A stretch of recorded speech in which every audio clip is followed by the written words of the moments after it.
Islam, cerita-cerita beragama yang rileks. Kita semua tadi seperti yang dikatakan Kak Densus pernah diswani Mas Sufyan Sauri, juga beliau pernah ngaji. Sebetulnya dalam banyak hal-hal yang Mari bersama kita dengarkan Ngaji Bareng Kiai Haji Bahaudin Nur Salim atau dikenal dengan Gus Baha. Keseharian itu lebih prinsip ketimbang ide kita tentang hal-hal besar. Saya beri contoh, Allah itu Tuhan yang Maha Kuasa, yang menguasai alam raya ini. Kadang-kadang menjelaskan dirinya itu hanya alladzi at'amahum min ju'. Saya ini Tuhan yang memberi makan kamu saat Anda lapar, saat kalian lapar. Jadi untuk beriman kepada Tuhan yang Maha Esa, kepada Allah, kamu yakin yang memberi makan kamu itu Tuhan.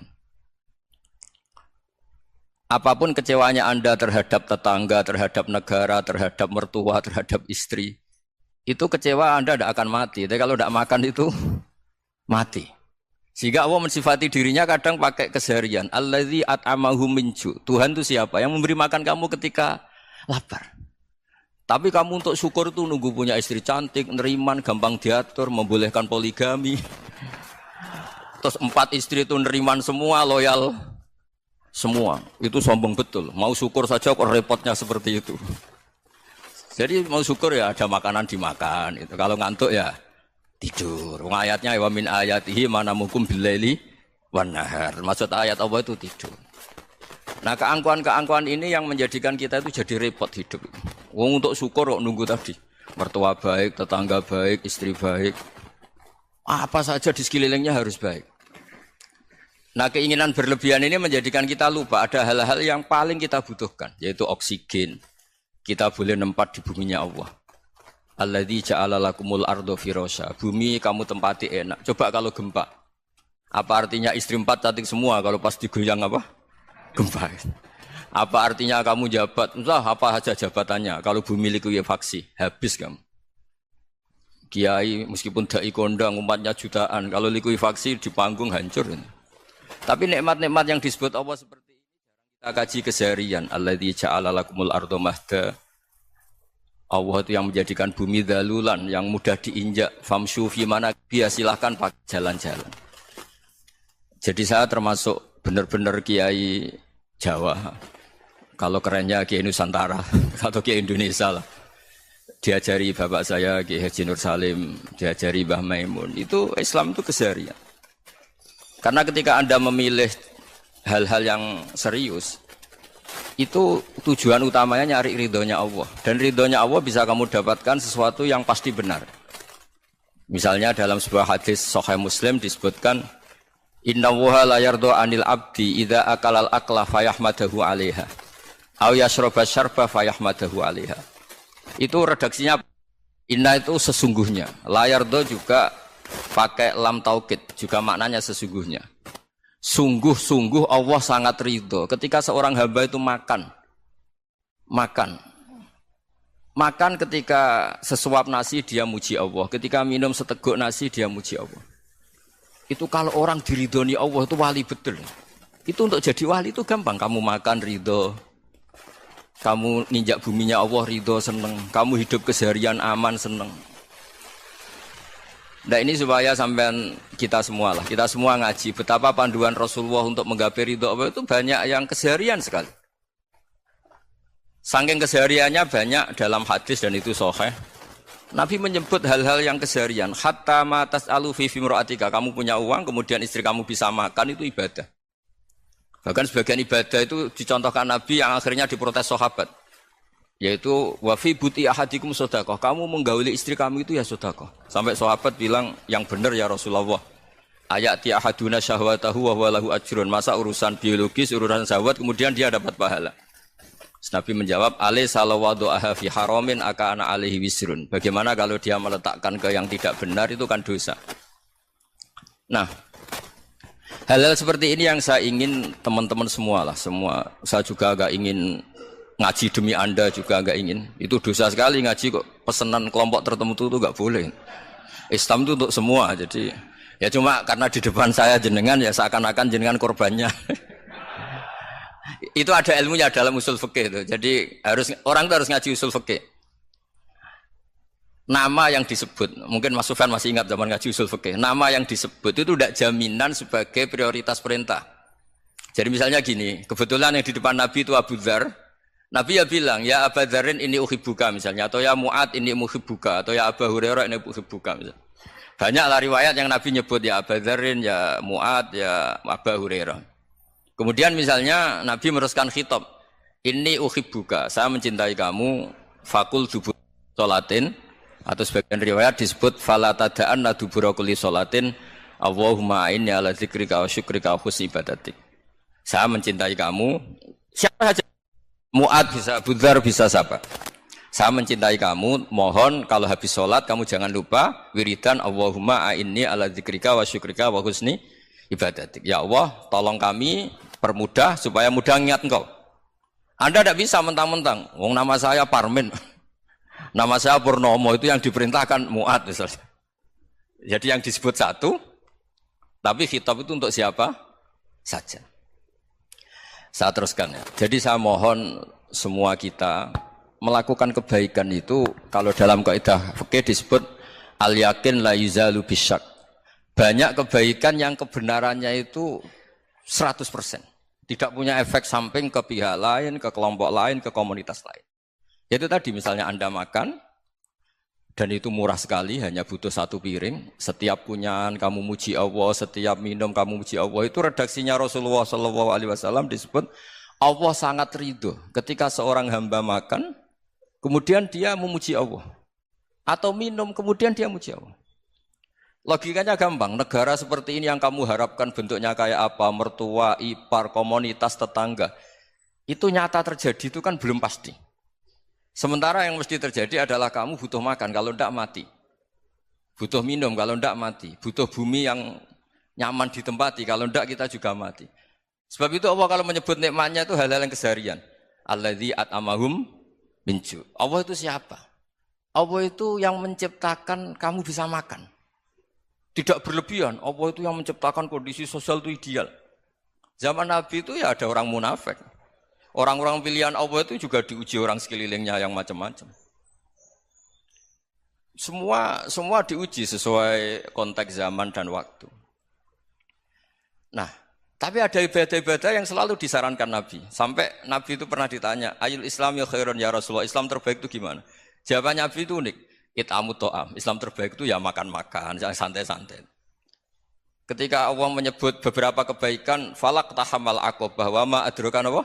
Mal aqobah. Terusannya apa? Fakku rokobah. Terusannya apa? Au it'amun fi yaumin di masghubah. Ya, atau acara makan-makan itu juga Islam. Kenapa? Ya bayangkan kalau tidak ada makanan, kita mati kan? Kondisi sosial tidak ideal itu Anda masih gak apa-apa. Tapi kalau Anda tidak makan, Anda tidak minum, kamu punya istri cerewet masih bisa hidup, punya mertua cerewet masih bisa hidup. Tapi kalau tidak makan bisa mati. Berarti penting mana istri sama makan? Penting mana? Makan. Semoga istri Anda dengar, nanti kamu disuruh makan tapi pulang deh. Itu kalau dibahasakan makan masih memahami. Penting mana nasi satu piring dengan istri. Enggak ada nasi mati, enggak ada istri belum mati. Penting mana? Enggak berani jawab kan? Nah, ternyata Anda ada garang kan di depan istri. Jadi saya mohonlah, mungkin Mas Sufyan Sauri tadi yang bisa bantulah. Teman-teman tuh ngaji yang keseharian saja. Karena kita nyari ridha Allah itu berdasar firman Allah. Dan firman Allah itu menyebut keseharian tuh riang, gampang. Yaitu tadi misalnya, wa min ayatihi manamukum billaili wan-nahar. Termasuk ayat-ayat Allah itu kamu tidur. Maka dulu itu ada guyonan, ada tokoh Mu'tazilah. Kelompok dalam Islam yang berpikir manusia itu bisa menentukan ikhtiarnya sendiri. Karena saya bisa duduk, ingin berdiri, berdiri. Karena kelompok ini enggak terima kalau semua kehendak Allah, nanti bagaimana kalau semua kehendak Allah kok ada hisab, ya ada sanksi. Lucunya itu, dia akhirnya, ini cerita ya, mencintai seorang perempuan, cantik sekali. Dan itu dia menjadi ahli sunnah itu oleh hal-hal yang sepele. Karena istrinya cantik, ya namanya suami istri itu hubungan intim. Terus ditanya, Mas, masih ingin lagi? Masih. Silahkan diulang lagi. Wah ya tidak bisa.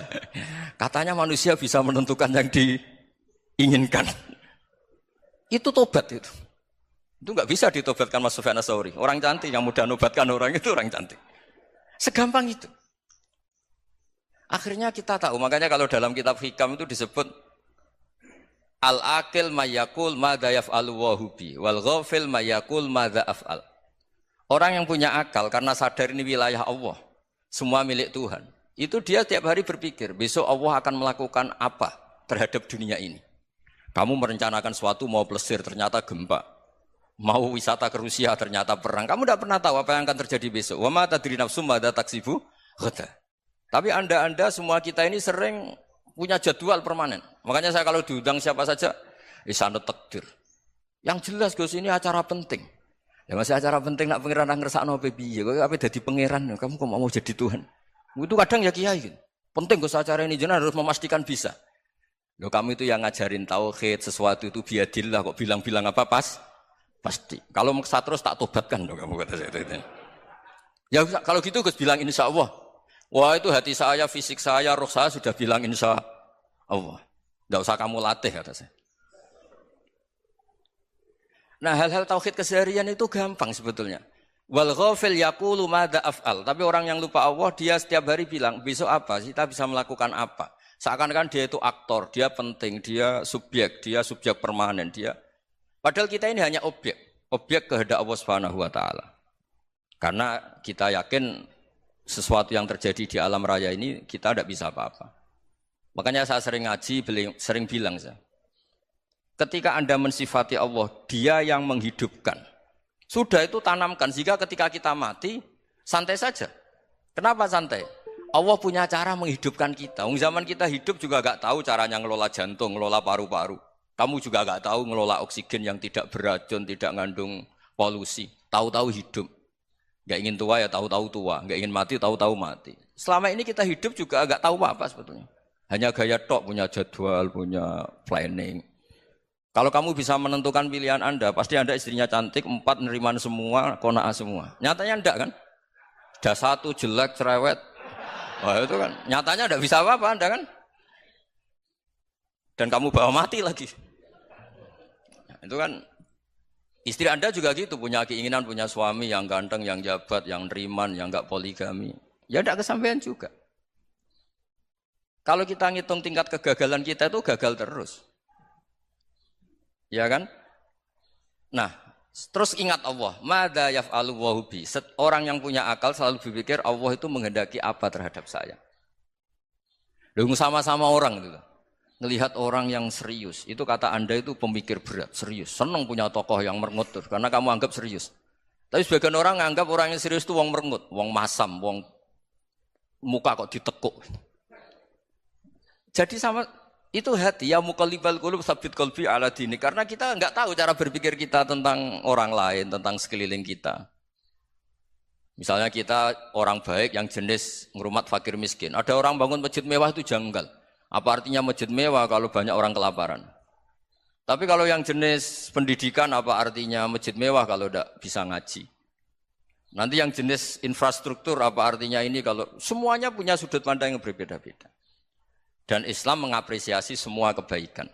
Tapi katakan semua kebaikan itu adalah kehendak Allah Subhanahu wa taala. Karena apapun baik Anda itu pakai fasilitas yang diberikan oleh Allah Subhanahu wa taala. Sehingga ini yang disebut qulillah tsumma darhum fi khawdihim yal'abun. Ya kembali tadi ke tema-tema bahwa keseharian Anda ini sudah Islami. Saat Anda tidak bisa melakukan apa saja. Saya sering ada jenazah, biasanya kalau tetangga meninggal saya sering disuruh ngelepas. Saya bilang orang ini baik, karena sering ngelamun di rumah, sering nganggur di rumah. Ditanya sama anaknya, kenapa Gus nganggur baik? Ya kalau dia nganggur artinya juga enggak berbuat sesuatu yang maksiat kan? Ya kan, orang nganggur di rumahnya ya enggak bunuh orang, enggak maling, enggak korupsi, ya namanya nganggur di rumah. Lah cuma istri cara pandang nganggur enggak menghasilkan uang gitu. Tapi juga enggak menghasilkan kriminal kan? Jadi sebenarnya Islam itu makanya kalau sampean ngaji usul fikih itu ada kitab usul fikih namanya Lubul Usul, itu terkenal sekali di pesantren itu. Itu kalau ngapresiasi keseharian itu luar biasa. Izma min mubahin illa wa yatahaqqaqu bihi tarku haramimma. Karena keseharian yang mubah saat Anda lakukan itu ada kehebatan yang luar biasa, yaitu meninggalkan haram.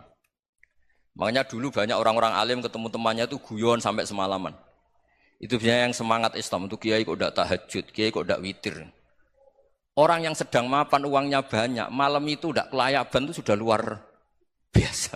Melawan nafsu supaya tidak maksiat itu sudah luar biasa. Supaya lupa guyon sama temannya semalaman sampai subuh. Gejolok-gejolokan ngenang zaman miskin, zaman kuliah nggak jelas, zaman apa. Melihatnya jangan tarkut tahajud. Seperti ini meninggalkan tahajud, tapi meninggalkannya ini talkul muharramat. Jadi kayak apa hebatnya? Sehingga Imam Ghazali punya riwayat yang agak unik. Hatta takuna ibadatu akhiri hadil ummah iku an-naum. Sehingga suatu saat ibadah terbaik umat ini itu tidur. Itu kan riwayat kontroversi. Ketika Imam Ghazali ditanya, kenapa iya? Kenapa kamu mulai keluar dari rumah itu sudah banyak maksiat? Melihat perempuan yang enggak mahram, melihat fenomena. Tapi kalau kamu tidur itu enggak melihat apa-apa. Tapi juga kamu jangan nganggap tidur itu ibadah betul. Saatnya melakukan fardu ain malah masih tidur. Tapi itu sudut pandang yang menjadikan kita Islam itu gampang. Jadi saat Anda tidak bisa aktivitas apa-apa, misalnya ada beberapa orang yang lumpuh.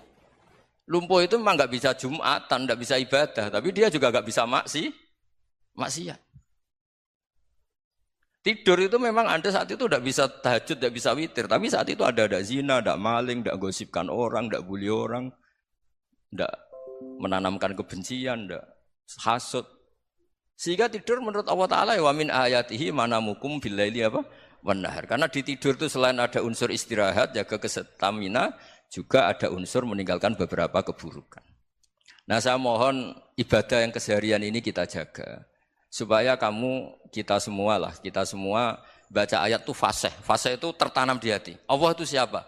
Alladzi at'amahum min ju'i wa amanahum min khauf. Dan Allah kalau cerita di Quran itu anna sababnal ma'a sabba tsumma syaqqaqnal ardha wa syaqqa fa ambatna fiha habba wa inaba wa qadba wa zaituna wa nakhla wa hada'iqa hulba. Kamu tahu saya ini siapa kata Allah? Saya ini adalah Tuhan yang menurunkan air, kemudian ada tanaman banyak.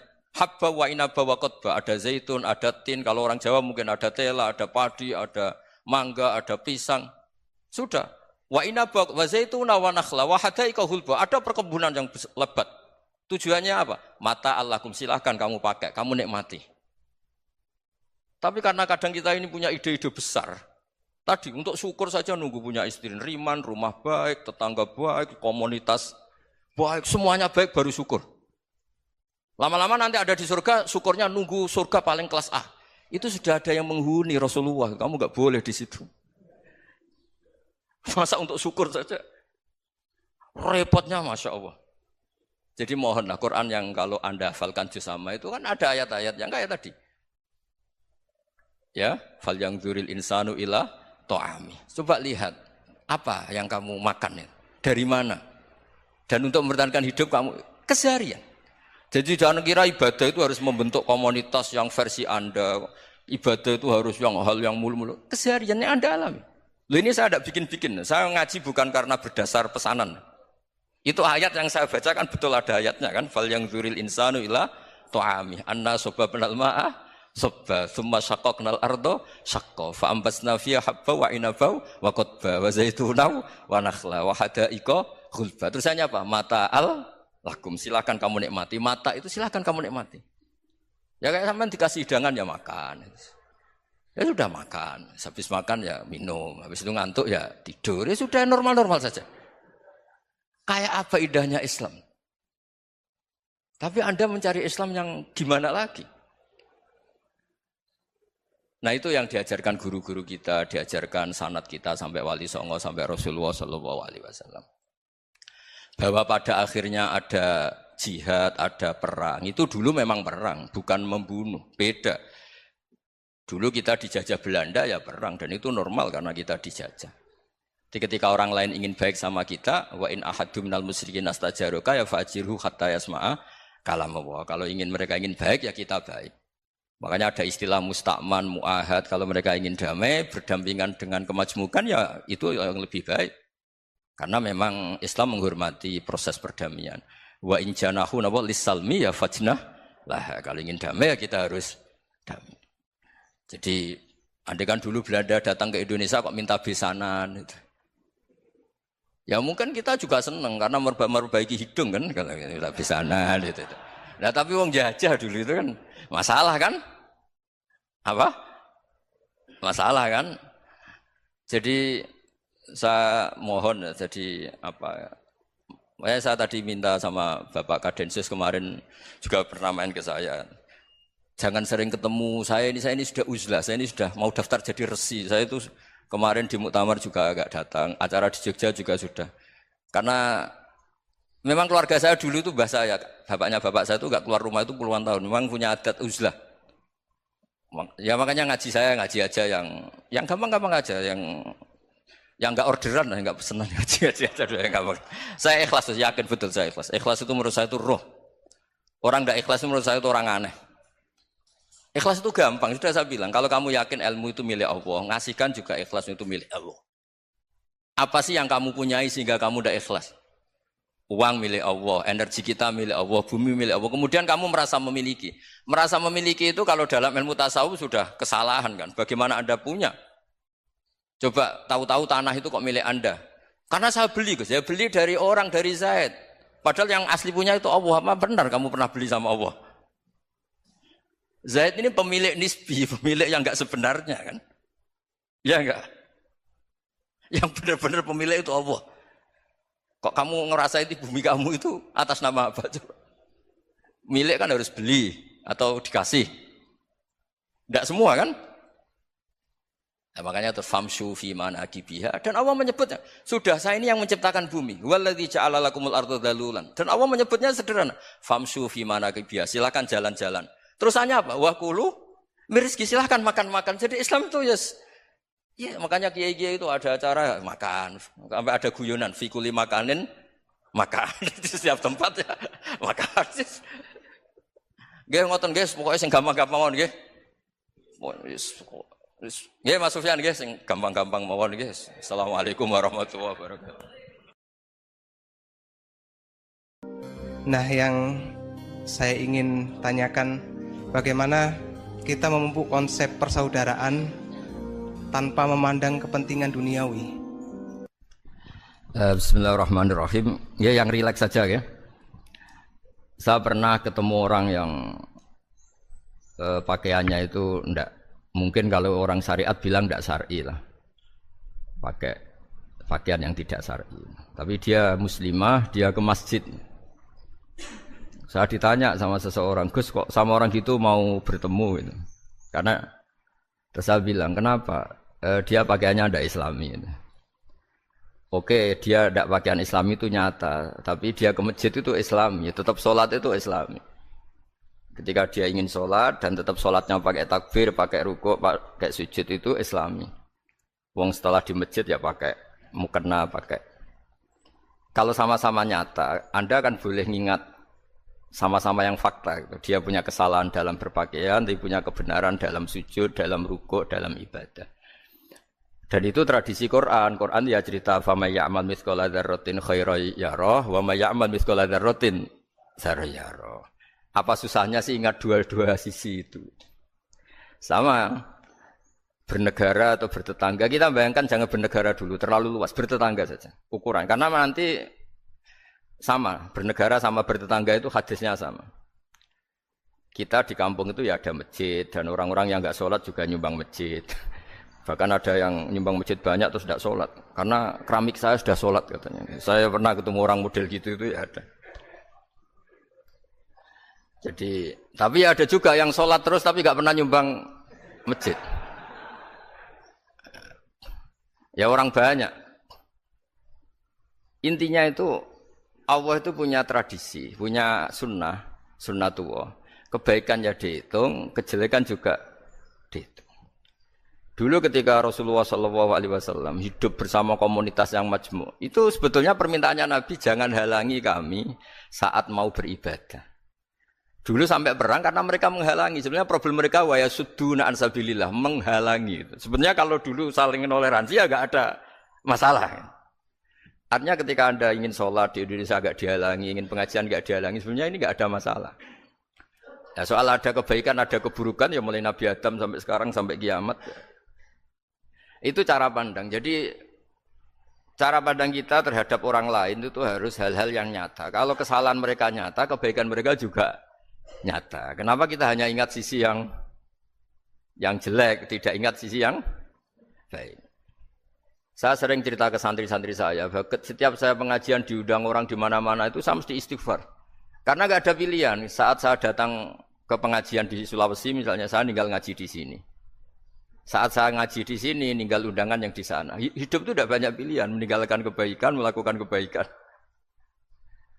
Artinya gini, dalam kebaikan saja ada kebaikan yang ditinggalkan. Apalagi dalam kejelekan. Makanya di sini ada pepatah terkenal dalam ilmu tasawuf tuh. Wastighfaruna yahtaju ilal istighfar. Saat Anda baik saja butuh istighfar. Bapak saya kalau guyon gini, Mas Sofyan. Ada imam istiqomah jadi imam masjid sampai tua sampai batuk-batuk. Itu bagus istiqomah. Tapi itu masalah kata Bapak. Akhirnya enggak kaderisasi katanya. Itu istiqomah apa enggak mau diganti orang lain katanya. Ada kiai dai di mana-mana. Itu mesti orang muji, oh itu dai di mana-mana, laris enggak pernah di rumah. Pondoknya pasti bubar itu karena ditinggal. Jadi kebaikan seperti ada orang sering sowan kiai. Wah itu malah lebih masalah lagi kan. Kadang kiainya pas istirahat, yang disalamkan template uang jatah susu anaknya. Hari itu waya tagihan malah lari sowan kiai. Jadi harusnya di rumah ada berdoain tagihan listrik entah apa. Jadi makanya di hikam itu terkenal kata-kata manusia itu siapa? Manusia itu mangkanat mahasinuhu masawiya fakih falatakunu masawihi masawiya. Manusia itu orang ketika baik saja salah, apalagi pas salah. Coba saya misalnya pidato begini, di atas panggung saya orang alim pidato nasihati orang. Di saat yang sama seperti yang tanya Mas Wildan tadi ada agak sopannya. Di situ ada mungkin orang yang lebih sepuh timbang saya. Masa lebih muda kok di atas? Yang di bawah lebih tua? Ada agak sopannya. Mau enggak pidato disuruh, mau di atas disuruh, enggak sopan sama yang. Tapi misalnya yang paling sepuh pidato enggak pernah ngaji kok pidato terus gimana? Artinya ketika kita baik saja ada salahnya, apalagi pas salah. Sebab itu ajaran Rasulullah itu suruh berdoa Rabbana dzolamna anfusana. Sebelum minta itu merasa, ya Allah kita ini mendolimi diri kita sendiri. Karena dalam pilihan-pilihan itu pasti ada salahnya. Coba misalnya Anda bangun masjid habis 2 miliar. Yang harusnya 1 miliar sudah jadi. Terus nanti suatu saat ketemu Allah ditanya. Itu ada orang miskin, fakir miskin, yatim. Andai kan kamu sumbang 1 miliar itu sejahtera semua. Gara-gara kamu bangun masjid terlalu mewah. Ya tapi kadang-kadang orang kebaikannya itu orientasinya bangun masjid, gak tertarik nyumbang fakir. Saat itu cara berpikir gitu mau apa? Tapi kalau dia mau luhur manusia terbaik karena bangun masjid 2 miliar, coba diaudit secara kepentingan syar'i. Penting mana dengan ngasih makan fakir miskin? Penting mana dengan menikahkan janda misalnya? Penting mana dengan pendidikan? Apa artinya masjid mewah orang nggak tahu halal haram, nggak tahu najis, nggak tahu cara sesuci, nggak tahu cara adzan yang benar. Terus penting mana untuk beli kitab sama dipakai masjid? Apa artinya beli kitab apa tapi nggak makan? Penting mana makan sama beli kitab? Ada auditnya.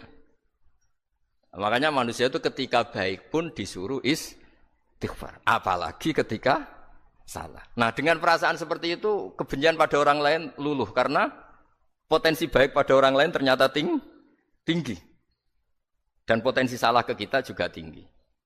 Nah dilatih gitu, jadi di Ihya itu ada kitab tawaduk. Kitab tawaduk itu dilatih, ketemu orang tua. Huwa aksaru ibadatan, dia mesti ibadahnya lebih banyak karena lebih tua timbang saya. Pasti sholatnya lebih lama timbang saya. Ketika Anda sudah tua, melihat anak-anak, huwa aqallu minni maksiatan, mesti maksiatnya tidak banyak karena masih kecil. Terus ketika melihat orang fasik, maksiat. La'alla wa yatubu alaih, fa inna wa tawwabur rahim. Mungkin Allah memberi tobat, bisa saja. Umar itu ingin bunuh Nabi, tapi Allah memberi tobat. Yang sowan kiai saja tidak mesti dapat tobat. Umar ingin bunuh Nabi, tapi Allah memberi tobat. Akhirnya ya tobat jadi Islam yang baik. Dalam sejarah Wali Songo, Kalijogo sowan Sunan Bonang itu ingin garong. Tapi malah jadi muridnya jadi wali. Kalau Allah sudah menghendaki tidak ada ya. Perang Uhud orang Islam kalah itu karena panglimanya siapa? Khalid bin Walid. Tapi dia malah yang dapat hidayah. Nah, sama orang yang sekarang Anda benci bisa saja Allah merencanakan ada apa? Hidayah di situ. Dan kita yang merasa benar, jangan saja ada rencana Allah bikin kita su'ul khotimah. Na'udzubillah min dzalik, kan tidak pernah tahu. Nah, dari tidak pernah tahu itu orang diusahakan tawadhu. Wa ma adri ma yuf'alu bi wala bikum. Kita tidak pernah tahu. Makanya meskipun saya ini kiai, terus kata orang banyak itu ketok. Kalau istighfar ya nangis betul ya. Cuma kan nggak perlu di depan umum. Nanti ada penampilan kan ribet kan nanti. Sudah nangis nggak ikhlas, nggak mutu. Ya gitu ya. Yang Mas Wildan tadi apa pertanyaannya diulang? Selain masalah akhlak tadi. Tentang bagaimana cara kita bersaudara tanpa memandang kepentingan duniawi. Nah ya makanya tadi saya bilang bernegara itu pakai hadis, misalnya Nabi pernah ngendikan kamu itu punya 3 tetangga, yang satu punya 3 hak, yaitu dia tetangga kamu, dia seagama kamu, dia sesaudara kamu. Jadi ada 3 hubungan, seagama, sesaudara, dan tadi apa? Dia tetangga kamu, dia seagama dengan kamu, dia masih kerabat kamu. Terus ada tetangga yang punya 2 hak, yaitu dia tetanggamu, seagama dengan kamu, tapi tidak sekeluarga dengan kamu. Terus ada tetangga yang punya 1 hak, dia tidak keluarga kamu, dia tidak seagama dengan kamu, tapi tetap punya hak karena itu tetangga kamu. Dan itu kata Nabi, semuanya berhak kamu baikin, karena ada hakul jar. Makanya dulu doa ada bil kubri itu ceritanya sederhana. Ada seorang perempuan Yahudi ya, sowan Sayyidah Aisyah. Kalau sowan ya dikasih uang sama Sayyidah Aisyah. Padahal Yahudi ya. Ketika dikasih uang, terus si Yahudi tadi, semoga engkau diselamatkan dari siksa kubur. Zaman itu Sayyidah Aisyah belum dengar hadis tentang siksa kubur. Setelah Rasulullah datang, saya tadi diminta didoain, ya saya terima karena saya enggak percaya. Terus Nabi ngendikan itu benar adanya siksa kubur. Ketika komunitas Yahudi di Madinah itu puasa Asyura, Nabi coba tanyakan mereka, kenapa puasa Asyura? Padahal orang Yahudi. Oh, terus setelah ditanya, Yaumun najjawahu fihi Musa, itu hari di mana Allah menyelamatkan Nabi Musa, kata orang Yahudi. Terus kata Rasulullah, nahnu ahaqqu bi Musa, saya juga berhak menghormati Musa. Kemudian Nabi puasa. Suatu saat lagi ada orang Yahudi datang, ya Rasulullah, ya Muhammad, manggilnya ya Abul Qasim karena orang Yahudi. Ya Abul Qasim, nanti nasib langit bumi ini di mana? Manusia yang sudah mati-mati di mana ketika bumi dihancurkan? Mayat-mayat yang sudah di kuburan di mana? Terus orang Yahudi tadi bilang, Inna woha wadu as-samawati ala dzih wal arodina ala dzih. Soalnya Allah itu bisa saja mengelola langit bumi yang sudah hancur gini-gini. Nabi itu tertawa-tawa. Dalam sebuah riwayat disebut hatta badat nawajidu. Tertawanya Nabi itu lepas sampai giginya kelihatan. Kata rawinya tasdiqan liqaulil khabri, karena Nabi membenarkan orang Yahudi tadi. Jadi intinya dalam banyak hal itu ya dicari kesamaan. Makanya kalau interaksi dengan kelompok lain, kata Nabi, la tusaddiquhum wa la tukadzibuhum. Kamu jangan mengiyakan, juga jangan menolak. Kamu tolak, jangan-jangan pas yang sama dengan ajaran kita. Kamu benarkan, jangan-jangan yang tidak sama. Ya sudah, kalau nggak sependapat ya jangan ngambil sikap. Nah, itu juga yang dipraktekkan Rasulullah SAW. Nabi yaqumu lailatan yuraddidu hadil ayat. Nabi pernah sholat 1 rakaat hanya ngulang 1 ayat. Itu aja gak selesai.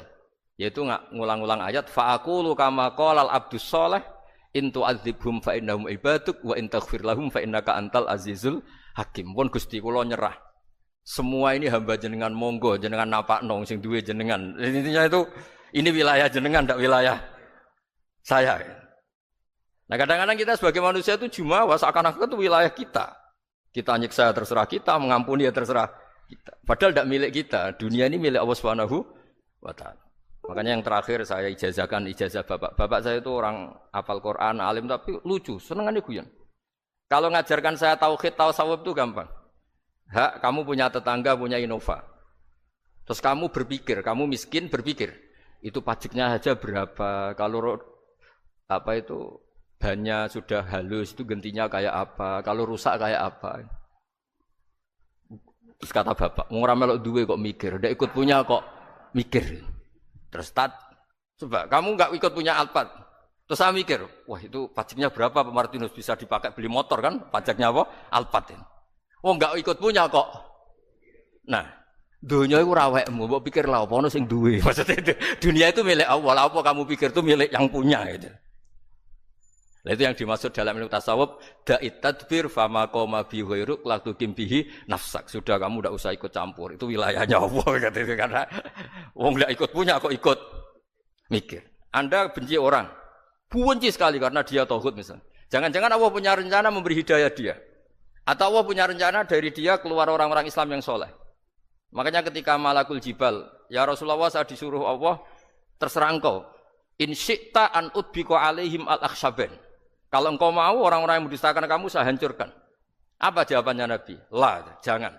Bal arju ayyukhrijawah min aslabihim ma ya'buduwaha wa la yusyriku bihi syai'an, itu di Bukhari. Enggak, bisa saja sekarang dia kafir, anak turunnya jadi Islam. Dan betul.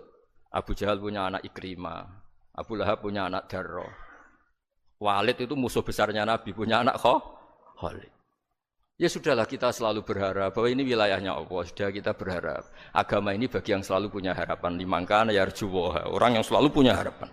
Kita berharap tambah hari tambah baik, tambah damai, tambah kondusif, tambah segalanya baik. Dan saya seperti ini juga ingin ikhlas dan akan selalu ikhlas.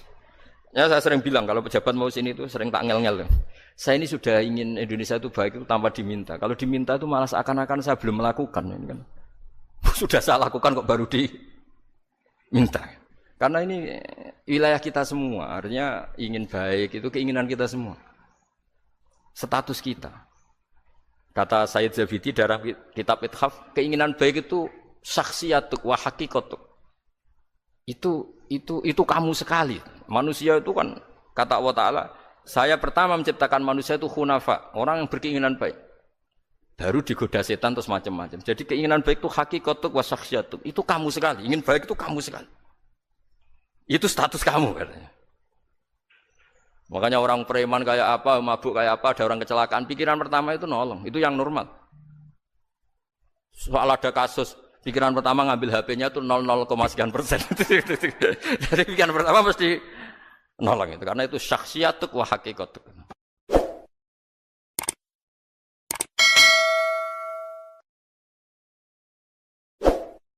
Kalau kamu berdoa, itu yang tadarruk. Tadarruk itu ya yang sangat sopan, wa khufya, secara diam-diam atau secara enggak berlebihan.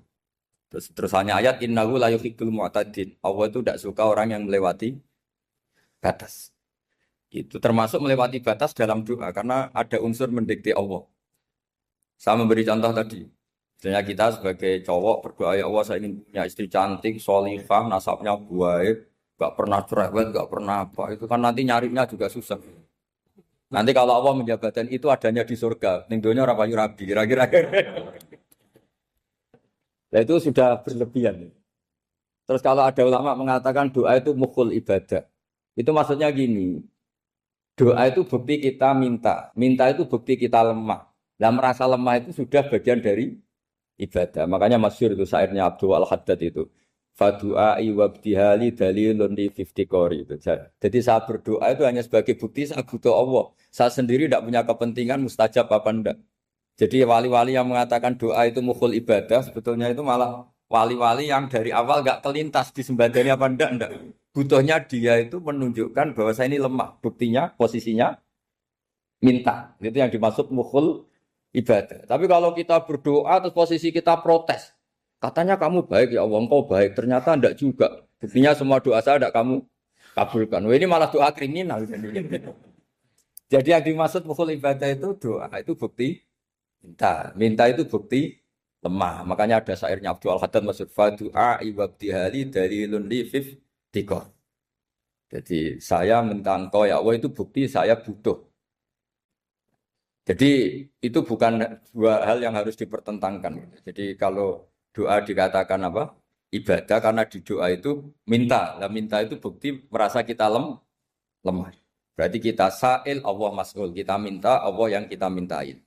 Kita menengadah Allah yang berposisi memberi. Itu saja sudah cukup sebagai ibadah. Meskipun doa kita tidak mustajab.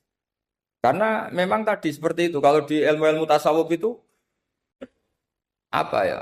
Doa itu memang benar-benar sudah mukhul ibadah karena tadi perasaan merasa butuh sama Allah itu. Nah, merasa butuh itu, nah kalau kita berdoa merasa butuh sama yang kita minta, Itu dalam ilmu tasawuf sudah kriminal, berarti kamu lebih butuh makhluknya. Misalnya begini ya, saya ingin punya rumah bagus. Terus setelah punya rumah, kredit, saya utangnya banyak. Sebetulnya saya itu tidak pernah ingat Allah. Gara-gara utang banyak, kredit jatuh tempo, terus melibatkan Allah. Ya Allah, saya ini utang banyak, ini. Terus tolong dibayar. Sebetulnya saya itu ingat utang. Cuma Allah tak libatkan kan. Lah itu tidak akan jadi wali. Yang jenis ini tidak akan jadi wali. Saya ingin jadi dosen. Melibatkan siapa ya nanya? Melibatkan Allah. Terus malam-malam bangun melibatkan Allah.